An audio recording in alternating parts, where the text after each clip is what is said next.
Bukod po dyan, tignan nyo po ang record ng ating mga kandidato.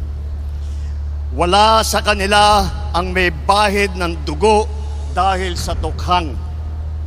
Wala sa kanilang kasabwat sa pagbulsa ng sako-sakong pera, pinagsamantalaan ang krisis ng pandemya, pinabayaan ang ating mga kababayan na magkasakit at mamatay. Wala sa kanila ang mga pumapalakpak sa China at natutuwa pa kapag tayo ay binobomba ng tubig. Tinatamaan ang ating mga Coast Guard, hinaharang ang ating mga mangingisda, ninanakaw ang kanilang huli.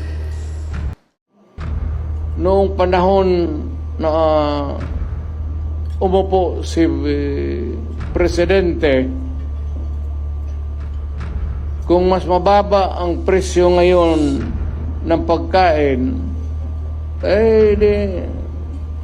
iboto natin yung mga kandidato niya. Nakikita mo naman, talagang almost hindi na kaya. Hindi kaya ng tao.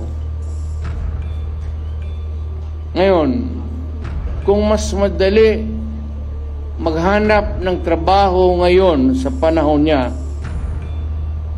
then doon ka sa kanya, doon sa administrasyon.